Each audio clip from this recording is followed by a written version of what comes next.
Hello friends, Sridevi Bhagavatam చతుర్థ స్కందంలో భాగంగా పరమేశ్వరి మాయ ఏ విధంగా ఉంటుందో, దేవి భాగవతం యొక్క గొప్పతనం ఏమిటో మనం తెలుసుకుందాం.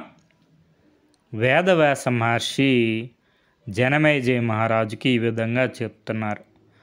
కుమార, నరుడైన నారాయణుడైన, సురులైన అసురులైన ఎవరైనా సరే పరమేశ్వరి మాయను తెలుసుకోలేరు.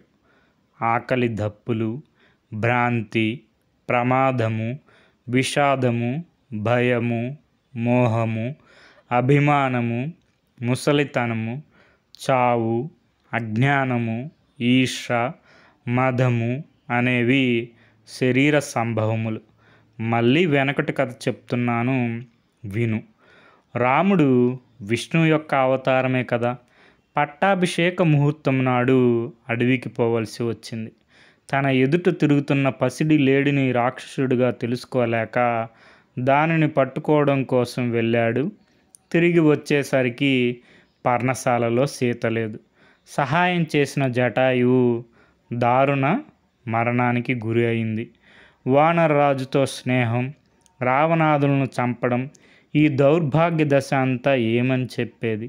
రాముడు ఇలా జరుగుతుందని కించిత్తైనా తెలుసుకోగలిగాడా? జగజ్జనని ఎంత గొప్ప మాయ కలదో చెప్పడం ఎవరికీ సాధ్యం కాదు. అంతటి రాముడే తన భార్య ఎక్కడుందో తెలుసుకోలేకపోవడం, వానర సహాయం పొందడం ఏమనాలి? అదంతా పరమేశ్వరి మాయానాటకం. దానిలో ఒక పాత్ర అయినాడు రాముడు. ఆ స్వతంత్రాలు మహామాయ నాటక సూత్రధారిణి చేతిలో కీలుబొమ్మ అయి ఆడించినట్టు ఆడాడు. ఇంద్రజిత్తు ప్రయోగించిన నాగపాశానికి కట్టుబడిపోయాడు. రావణ వధ తరువాత సీత ఏ తప్పు ఎరగని సాధ్వి అని గుర్తించలేక అగ్ని పరీక్ష చేశాడు. అయోధ్యకు వచ్చి రాజై సీతపై వచ్చిన నీలాప నిందలను ఆమెను నిండు చూలాలైన కానలకు పంపాడు. వాల్మీకి వచ్చి చెప్తే కానీ కుశలవులు తన కొడుకులని తెలుసుకోలేకపోయాడు. ఇంత ఎందుకు? తన అవతార పరిసమాప్తిని తాను గ్రహించలేకపోయాడు. ఈ లోకానికి మనుష్య శరీరంతో వచ్చి సామాన్య మనుజుడిలాగే ప్రవర్తించి ఆత్మశక్తిని తెలుసుకోలేక వెళ్ళిపోయాడు. అలాగే కృష్ణుడు కూడా కంసునికి భయపడి గోకులానికి పోవలసి వచ్చింది. తరువాత జరాసంధుడికి భయపడి మధుర విడిచి ద్వారకకు వెళ్ళవలసింది వచ్చింది. శిశుపాలుడికి ఇవ్వడానికి సర్వసిద్ధం అయిన రుక్మిణిని రాక్షసుడిలాగా బలవంతాన ఎత్తుకుని వచ్చి పెళ్ళాడడం ధర్మవిరుద్ధం కాదా? ఎంత మాయాజాలం కాకపోతే కొడుకు ఏమయ్యాడన్నది తెలుసుకోలేక ఏడ్చి ఏడ్చి పరమేశ్వరి దయ వల్ల బ్రతికి బయటపడ్డాడు. సత్యభామ కోపానికి బెదిరి కోరి ఇంద్రునితో కయ్యమాడి పారిజాతం తెచ్చి ఆమె పెరటిలో నాటడం శ్రీశక్తికి నిదర్శనం కాదా? అంత పని చేయించుకున్న సత్యభామ తనను నారదుడికి దానం ఇచ్చేస్తే కిమ్మనకుండా అతనికి దాసుడైపోయాడు. భార్యల్లో ఒకరైన జాంబవతి తనకు కొడుకులు కలగలేదని ఆరాటపడగా కృష్ణుడు ఉపమాన్యుని ఆశ్రమానికి వెళ్ళి అతని వల్ల పాశుపత దీక్ష పొంది సన్యాసి వలె నియమనిష్టలతో శివుని గూర్చి తపస్సు చేశాడు. మొదటి నెల పలాహారి అయి, రెండవ నెల సలిల పాయి అయి, మూడవ నెల వాయు భక్షకుడై కాలి బొటని వేలిపై నిలిచి తపస్సు చేశాడు. అలాగ చేస్తూ ఉండగా 6వ నెలలో శివుడు పార్వతితో సహా వృషభ వాహనుడై ప్రత్యక్షమయ్యాడు. ఇంద్రాది దేవతలు పక్కలను వెనకను నిలిచి సంస్తుతిస్తున్నారు.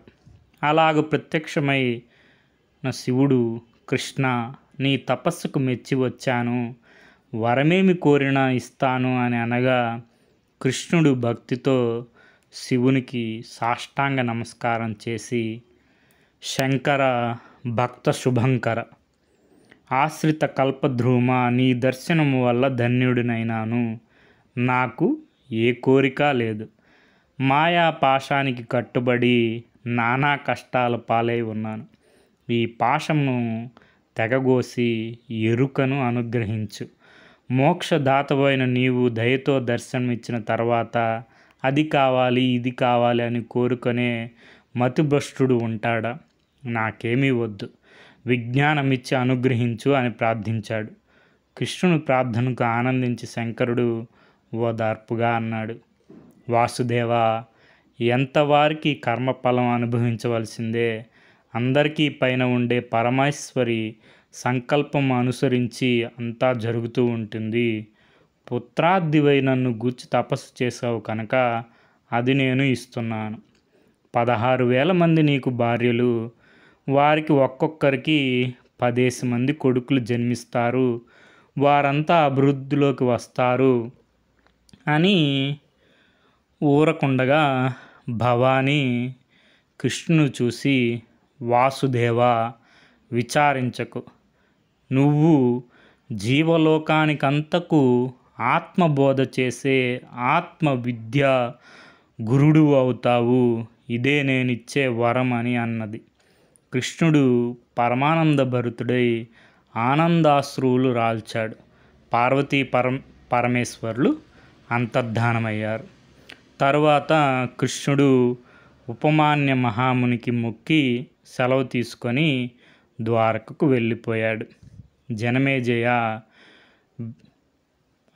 జనమేజయ మహారాజుకు ఈ విధంగా విష్ణువుకు సంబంధించిన అవతార కథలు అన్నీ ఇవి అని విన్నావా?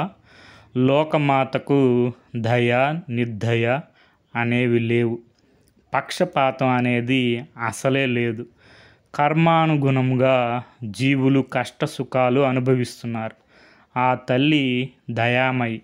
ఆ దయతోనే మన సృష్టి అంతా నడుస్తూ ఉంది. అందరూ మాయకు కట్టుబడి ఉండేవారే. ఆ పరమేశ్వరి సర్వస్వతంత్రాలు. కాబట్టి నీవు ఆ అమ్మను పూజించు, తరించు. సమస్త పాపాలను భస్మీకరించే కథ ఇది. సకల శుభాలను కలిగిస్తుంది. దీనిని భక్తి శ్రద్ధలతో వినేవారి బంధాలు పుట్టుకున తెగిపోతాయి. కనుకనే దేవి భాగవతం అన్ని పురాణాల కన్నా అగ్రగణ్యము అని వేదవ్యాస మహర్షి చెప్పినట్లు సూత మహర్షి సౌనకాది మహామునులకి చెప్పారన్నమాట. ఇది మనకి శ్రీదేవి భాగవతం చతుర్థస్కందంలోని వృత్తాంతం. Okay friends, thank you for watching.